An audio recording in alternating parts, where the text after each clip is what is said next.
Now by the driver, the number 22 Shell Pennzoil Ford, Joey Logano. Joey, welcome. Obviously, the stakes this weekend really couldn't be higher for a lot of folks. How much of a confidence lift do you get coming here as a defending race winner? I think that definitely helps, knowing you can win here, right? We've had a good, solid speedway program at Team Penske the last couple of years, and when you come to Talladega, you get excited about it. It's not quite like that for everybody, but for us, we get excited about speedway racing and and the opportunity that presents itself this weekend. So, ready to get on the racetrack, see what we got. Excellent. We'll open it up to questions for Joey. We'll start in the back here with Jerry, then we'll go to Jordan and work our way up. Jerry Jordan, Performance Racing Network and Kicking the Tires. You're tied for the cutoff spot.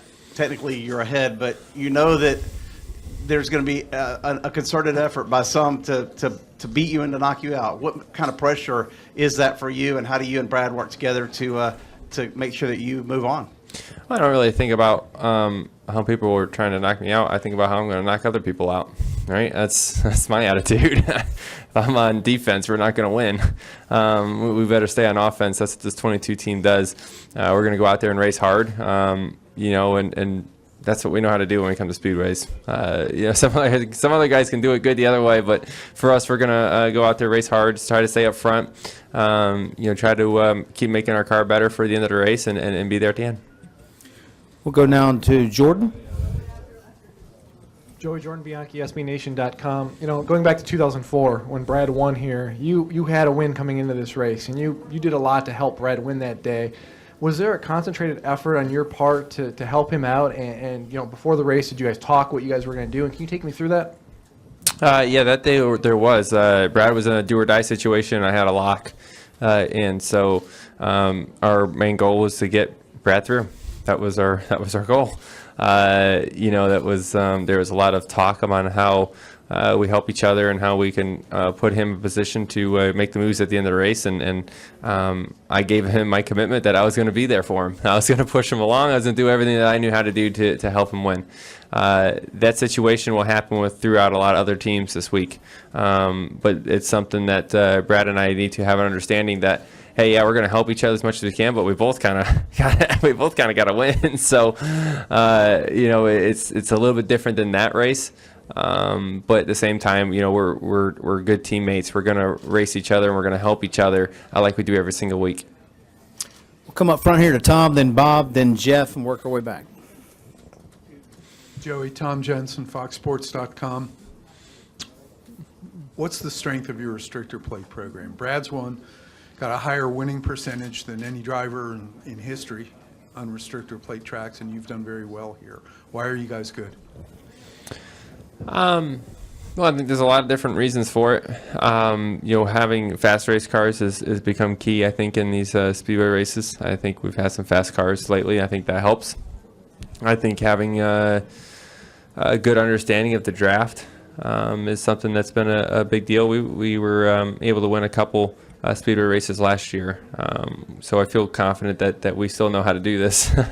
But I think having that relationship with your spotter and understanding what happens in the draft and why you're going to do things and understanding what information you need to hear and what is useless information. So and clarifying that as much as you can before the race, during the race, even after the race, to help you through the next one. So I think speedway racing isn't as much of a crapshoot as I think a lot of people like to believe it is. Sounds like it's just an excuse to me. I think there's a lot of strategy and a lot of knowledge that has to go into playing this game. We'll go to Bob, then Jeff, then Holly. Do you know if either of you or Brad have the 2017 new Footbox car with you for this weekend? And what did your position in the chase determine whether you went with 2017 or 2016? I don't know. I don't know. I can't answer that honestly. I can honestly say we're not going to change our car lineup depending on what spot we were in for this race. But honestly, I don't know.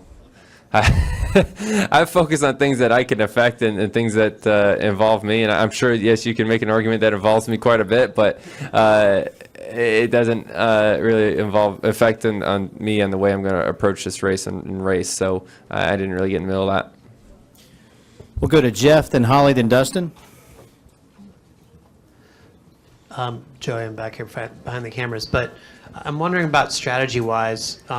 There's a bunch of cars on Sunday who already have pretty decent points leads, and I know that, like, Kyle Busch has gotten in trouble before when he tried to run at the back, and then he got run into and he ended up missing the chase. But for most of them, why not run in the back if they have points cushions? I mean, why would you get yourself in the mix there?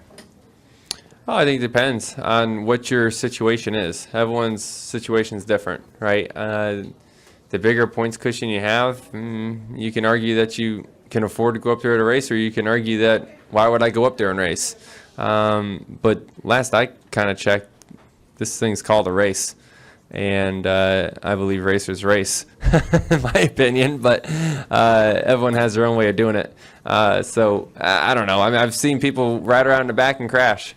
I've seen guys running up front and crash. It happens. But I think being aware of your surroundings becomes very important throughout the race. And is there a safe place? I don't know if there really is a safe place, especially towards the end of these things. It becomes chaotic. That being in the middle is definitely not the safe place. So you got to be one or the other. And maybe if you had a decent enough cushion that maybe you would play it safe, but I can't make decisions for what other drivers are going to do throughout this weekend. Let's go to Holly, and then we'll come up front to Dustin. Thanks. Holly Kane, NASCAR.com. In the middle, in the back. Hey, there you are. Okay. I just wondered if you could share with us, how much different it does feel this year versus last year when you came in with all of the wins. I mean, what is, your demeanor? What is how does that feel different for you this year with so much more on the line and it obviously being such a different circumstance, I guess? Honestly, not much different, which is a good thing. I feel like our team's in a good spot. We had a great run last weekend in Kansas. We did make up some points. We're in a great spot with having a really bad Charlotte. So our team has a lot of confidence in themselves. We know we can do this. We're coming into a racetrack, like I said, that we know we're good at. We know we can win here. Is the situation different? Obviously it is. Last year we had, we were locked in. There was nothing to worry about. This year is obviously we're not, and but we still have the same goal. So why should we approach the race any different? We'll go to Dustin, then we're going to go to Steve across there. Dustin Long, NBC Sports. Joey, as you noted, a number of accidents can happen at the start of the field, and we've seen that in the past. So in one sense, as you say, there isn't a safe place. So how do you find a safe place during a race? And sometimes I guess that could be 25th or 12th, depending who you're around. And two, as the race progresses, how much do you cross that line because how much do you get out of that comfort zone, and how uncomfortable? I don't know if that's the right word. Does it get? Yeah, I agree. Yeah, you said it in there. Depending on who you're around, a lot of times know who you're racing. Know who you feel comfortable with, and when you're around other cars, it maybe not be who you're driving against. It might be just the way their car handles. And might say, I won't be around him. His car looks loose, or he looks out of control for some reason. And kind of understanding that scenario and what position you're in. And there's times in the race that you can back out of it and say, okay, let's wait for this to calm down a little bit, and then we'll try to work our way back up. But the whole race, you weigh out in your mind risk versus reward, right? And that's just what you think about is, am I willing to take this risk? And if I do, what do I gain? And you think about that when you're trying to make a move and say, am I going to make this move to take the lead? And am I going to go back to 20th if it doesn't work? All right, I'm going to weigh that out. Is it, making a move that's going to put you in a really tight spot and you can possibly crash to gain 3 or 4 spots? You got to weigh that out. Does that make sense? A lot of that changes throughout the race. When it's early in the race, a lot more people are conservative and say, it's probably not worth it at this point in the race. But at the end of the race, everyone's trying to get every spot they can. And depending on your point situation, you're going to have to make decisions knowing once you collect all that data from inside the car and kind of understand the situation, you'll make those decisions off of that. We'll go to the right to Steve. Yeah, hi, Steve Hummer with the Atlanta Journal-Constitution. Just curious about racing in a place like this. How much, if you put a percentages or proportion on it, how much of it is skill, preparation, and how much of it is just good fortune or bad fortune? I think it's all skill and preparation, 100%. 100%. In my opinion, There's no such thing as racing luck in your mind? you create your own luck. That's what I think. You know what I mean? There might be a chance that you run over something or something happens, but some things are just meant to be. Some things aren't. But if you can work and do everything you can do and prepare yourself to go out there and be the best, then that's all you can do. And I feel like that's kind of, that makes it, you know, in my opinion, a lot about preparation. We'll stay on the right, and then we'll come over here to Tom. Jonathan Merriman, NASCAR.com. Joey, races here at Talladega tend to take on their own personalities. In the spring, we had something 35, 36 cars end up with accident damage at the end of the race. If you look at the points now, can you kind of predict what personality a race can have in terms of people's desperation, and what do you think this race will be like Sunday? Yeah, I think, you know, the fall Talladega race, a lot of times, because there's a lot of different situations going on the racetrack, usually is a little bit calmer than the spring race. I think a lot of times just because some guys, you know, like we talked earlier, some guys may just ride around and say, okay, just don't crash today and I make it through, you know, and other guys may say have to win, but they got to be there at the end to win. So I think the race, there's a lot to lose for a lot of people, and they may not make as crazy as things going on, and there might be some non-chasers that don't want to get in the middle of it, you know, and saying, I don't want to be the one that takes this guy out, you know. I think this race seems to be usually a little bit calmer till the end. At the end of the race, that's when people get desperate, and when that happens, people make aggressive moves to make it happen. You got to expect that. So I would personally expect, and it'll probably be a crash lap 10 after I say this, but I would think it's going to go green for a while, and everyone's kind of settle in, and then at the end, I would assume it getting crazy, and there'd probably be a lot of crashes then. Joe, we'll go over here to your left to Tom. Tom Anino, WVTM 13. This is the last year before the schedule change where Talladega moves in the chase and moves back. With the unpredictability of the track, are you in favor of that move to move up the schedule, shake it up? To move up the schedule, I don't understand your question. Talladega's going from not the last race in the round To the second. Yeah, I think that's a good thing. I kind of like knowing kind of what you have to do after Talladega, you know. As much as you say you can control your own destiny here, which you can, but you can't as much as you could at Kansas, right? You know, maybe not as much. So, you know, a lot of times it'd be kind of nice to know, hey, you're in a must-win situation, and you can do a strategy play at a racetrack at like a Kansas or a Charlotte or whatever it may be. A lot of times it's a little bit, I don't want to say easier to call the race, but knowing what that situation is here, your strategy is kind of stuck here of what the rest of the pack does. But when you go to other racetracks like that and you know you're do or die, you may make some different calls that may have a better reward. We're going to go back here to the middle, and then we'll finish up with Matt Weaver. Right back. There you go.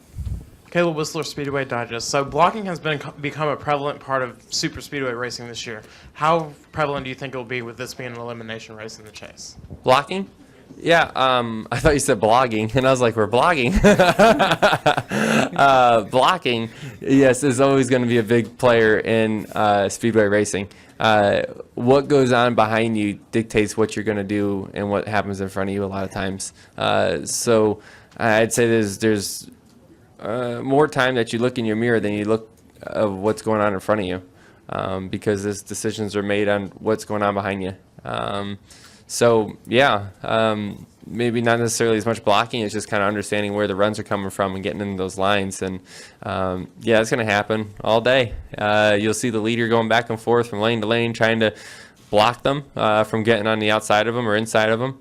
And you'll see it going throughout the pack of guys just trying to keep themselves in line, because a lot of times if you kind of get off your game for a minute, you'll get, I call it snookered, but you get, someone will pop out and put you, 3 wide in the middle or 3 wide on the bottom where there's no one behind you, and you'll lose all those spots. So if you don't stay in line and stay up in your mirror and be up on your game to make those blocks, you lose a lot of spots really, really quick. Joey, thank you for joining us. Good luck this weekend. All right, thanks, guys.